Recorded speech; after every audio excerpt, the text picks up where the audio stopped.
Ser podcast. En la cadena Ser, hoy por hoy. Ogni nome è un uomo ed ogni uomo è solo quello che Con José Luis Sastre. scoprirà inseguendo le distanze dentro sé. Quante deviazioni, quali direzioni, quali no. Este verano la vida de Pepe Rubio ya nos ha dado momentos muy intensos, momentos de todo tipo. Hola Pepe, ¿cómo estás? Muy buenas. ¿Vamos a seguir en tu pueblo? Bueno, los pueblos que dan mucho juego porque son como el mundo en chiquitito, ¿no?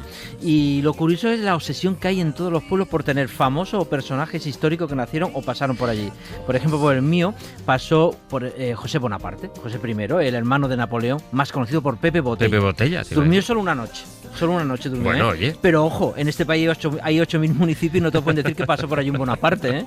¿Y famosos más actuales de este siglo que tengan alguna relación con tu pueblo, por ejemplo? Marisol, Pepa Flores. Antes de convertirse en la gran estrella que fue, una de sus primeras actuaciones la hizo con 7 u 8 años en mi pueblo, en un teatro que se llamaba Galván. Fue un día, como Bonaparte. Pero eso para nosotros también es una leyenda local, que quede claro, ¿no?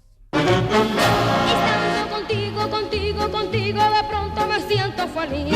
¿Y famosos con lazos de sangre con el pueblo? Bueno, el último que me enteré fue en Dani Rovira, su abuela era de allí, de mi pueblo, la conocían como Mariquita la Forastera, pero el orgullo total es Antonio Banderas. ¿Banderas es de Casarabonela? Él no, pero sí muchos antepasados. Entre los más cercanos, su abuelo Rafael, su madre Ana Banderas, que también nació en mi pueblo, y su tío abuelo, el poeta José María Bandera. Y te cuento todo este árbol familiar del actor malagueño porque hubo un momento muy loco en mi pueblo que tiene que ver con Antonio Banderas y su familia. Yo lo vi por la televisión en Madrid, y lo leí en la prensa al día siguiente. Fue en los primeros días de enero de 1999 y el diario El País lo titulaba así: Bienvenidos, Mr. Banderas. ¿Pero qué pasó para tanta atención mediática?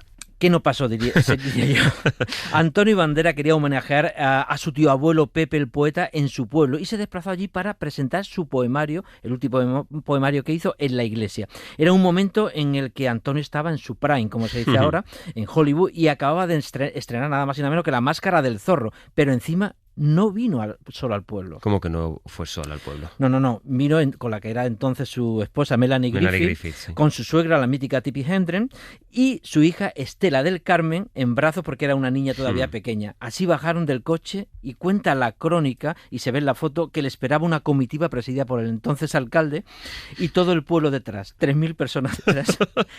Qué discreta la visita. Sí, que se sumaron a los que venían de otros pueblos, que se enteraron que, claro, venía Antonio y Melanie, allí a Casa Ramonera, pues todos vinieron para allá. Habría mucha seguridad. No, leo textualmente la crónica del País.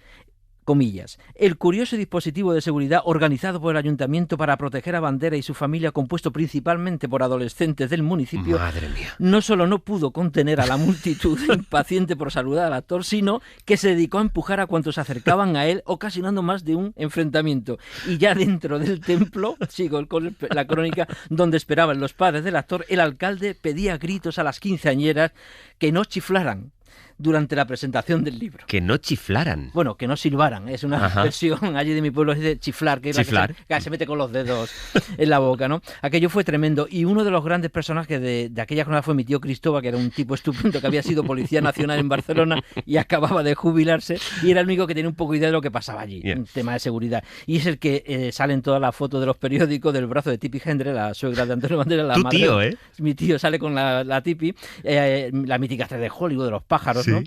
Como si fuese el guardaespaldas sobrevenido de la multitud, ¿no? Es tremendo. Debe ser el acontecimiento más importante que ha ocurrido en tu pueblo. No, que va. El gran acontecimiento histórico de mi pueblo fue cuando, en la segunda mitad de los años 70, Eleuterio y María, amigos y residentes en Casa Ramonela, Málaga, que dijo aquella noche el mítico Kiko Legar, fueron como concursantes al 1, 2, 3. ¿Y esto fue más importante que lo de Antonio y Melanie? Bueno, aquello fue la leche. Lo más grande. Ya puede aterrizar una nave extraterrestre en mi pueblo que no superará aquel hito. Los tiempos estaban cambiando, pero hasta el punto que dos moriscos, que era el gentilicio de mi pueblo, se convirtieran en protagonistas ante millones y millones de españoles es único e insuperable. Que escucharan de la voz del gran Kiko Legar aquello de... Por 5 duros. Utensilios para comer y beber. Por ejemplo, la cuchara. 1, 2, 3, responde otra vez. Pero no era por, El dice 5 duros, no era por 25 pesetas. Eso era ya en la etapa de Mayra Gómez Quien, pero Ah. Kiko decía siempre 5 duros, que era lo mismo que 25 pesetas. Sí. Pero vayamos a aquella noche en un pueblo de la Sierra de las Nieves, en Málaga, años 70, con Eleuterio y María en el concurso más histórico de la televisión en España. Creo recordar que antes de empezar el 1, 2, 3 ponían El hombre y la tierra, Félix Rodríguez de la Fuente, que también gustaba mucho, pero aquel día el mundo animal nos importaba poquísimo y todos queríamos que llegara las 10:30 de la noche y que empezara el 1, 2, 3. Imagino el pueblo en silencio total. Como cuando España jugó en 2010 la final del Mundial, pero versión años 70 en un pueblito malagueño de 3.000 habitantes. Silencio. No se escuchaban ni los grillos ni las ranas. Mira que allí se escuchan fuerte. Todos en casa. Y el que no tenía tele se iba a un bar, a una casa del vecino, porque hasta las familias que estaban entonces de luto encendieron aquella noche la televisión. ¿De Ojo. luto? Sí, si tenías un muerto en la familia no se podía poner la radio ni la tele. Ajá. Yo recuerdo cuando murió mi abuela Juana que estuvimos 3 años sin ver la tele. Y ¿3 años? 3 años sin ver nada. Yo tenía que ir a ver Heidi y Marco, tenía que verlo en la casa de mi amigo Diego Naranjito porque te decían que aquella que no se podía por tema de luto, pero aquella noche... La noche de Eleuterio y María en el 1, 2, 3. Ni siquiera el luto se respetaba. No. Oye, ¿y qué tal les fue en el concurso? Fenomenal. En la parte de las preguntas, y Don Cicuta lo pasaron un poco peor, pero fue la pareja que pasó a la famosa subasta que había después, en la que Eleuterio y María se convirtieron en pareja protagonista durante todo el concurso. Un pueblo en tensión. Se llevaría el coche, el apartamento en Torrevieja. Los debates en la previa de aquella noche era lo mejor que cogieran el dinero, decía la gente, ¿no? Porque claro, si cogen el coche o el apartamento y no son pareja, No. es un poco raro cómo se reparten eso. Entonces, ahí había un gran debate, mejor el dinero y la mitad para cada uno, y así fue, se trajeron la pasta. Y claro, se convertirían en las grandes estrellas del pueblo. Digamos que no fue cuando años después no fue como cuando años después vino Banderas y Melanie, porque ya formaban parte de alguna forma del paisaje, ¿no? Pero ese momento ya forma parte de la memoria de la memoria del pueblo. Para los niños eran como de otra galaxia. De hecho, muchos años después María abrió un bar de copas que le llamaba el Mirá, Mirá, que era una expresión allí del pueblo. Decía, Mira. Sí, decía Mira. Mira. Anda, Sí, sí. sí. Y ya yo cuando la veía en la barra, para mí era como una estrella, Claro. una star total, ¿no? Y Eleuterio se convirtió en uno de mis referentes, la verdad. ¿Y eso por qué? Bueno, porque cuando eres niño, en aquellos años tenías inquietudes, pues buscabas a personas, yo le llamo personas bombillas, ¿no? Que te iluminan con cosas que tú no conoces. Y el concursante Eleuterio era maestro del cole. Daba geografía, historia y dibujo. También era quien dirigía las obras de teatro del pueblo, un gran lector y viajero. Para mí fue mi maestro referencia. ¿Quién me iba a decir que aquel señor que concursaba en el 1, 2, 3 me iba a enseñar tanto en tiempos en los que muchos enseñaban gritando y pegando? Así lo digo. Eleuterio lo hacía convirtiendo cada clase en una película apasionante, en un gran guión perfecto en el que la geografía se convertía un poco en las localizaciones de las grandes historias de España y del mundo, ¿no? Qué bonito Era eso, muy Pepe, bonito. qué bonito.